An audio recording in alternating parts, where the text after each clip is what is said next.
yung balita. So, naikabit na natin lahat ng wires, tangke. So, next natin yung makina na. Para may salpak na natin yung kanyang makina.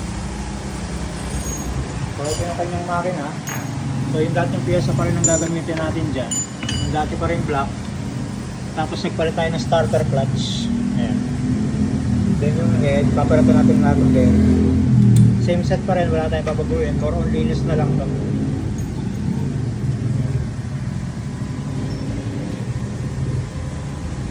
Yan yung crank natin, may kalakalawang. Wasner yan, Wasner. Alright.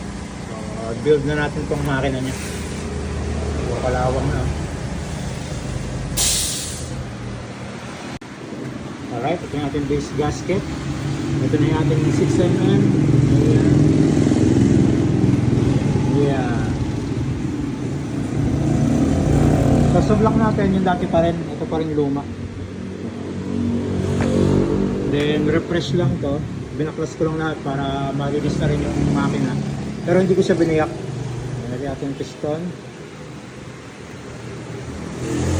Yung papalitan lang natin ng ring na bago. Tapos bagong base gasket. Saka itong yung plate, yung dati pa rin. Then bagong head gasket. Same set pa rin tayo lang dati, wala tayong babaguhin.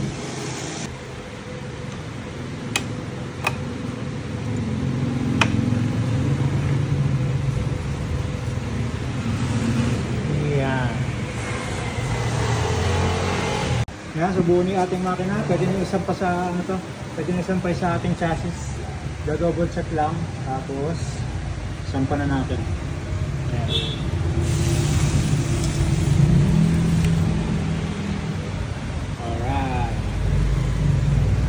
Nagabit na natin yung ilang kaha. So, yung makina niya ready ng paanda rin, may langis na. Ayan. Medyo marami pang kulang. So, try natin paanda rin.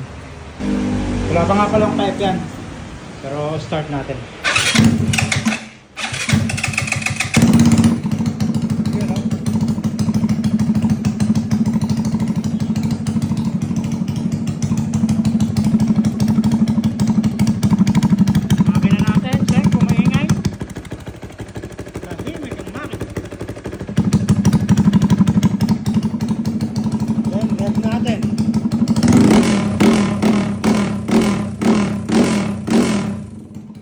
Responsible.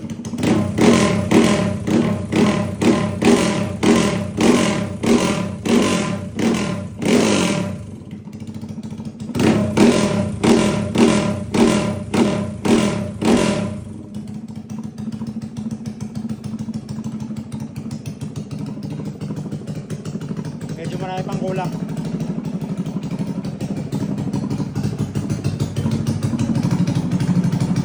Halos kompleto na. So, kulang natin bracket ng pipe. Papagawa tayo. Ang gagawin natin dyan, magmumula sa likod nito. Tapos, saka lang magbe-bend papunta dito. Mga ganyang kalayo. Tapos, ide-diretso lang.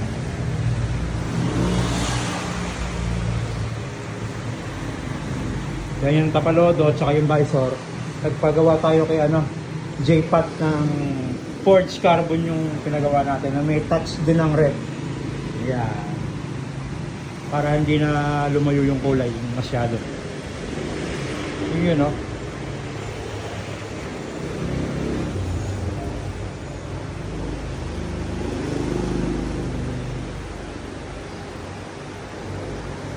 So next natin, papaayos na lang natin lahat ng kulang.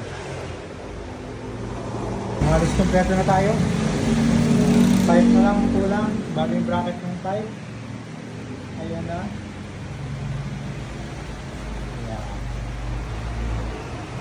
So may mga kulang pa tayong tornilyo. Tapalodo kulang, yung visor wala pa, nagpa-carbon tayo. So next natin dito, re-retune na natin yung ECU. Then start muna natin.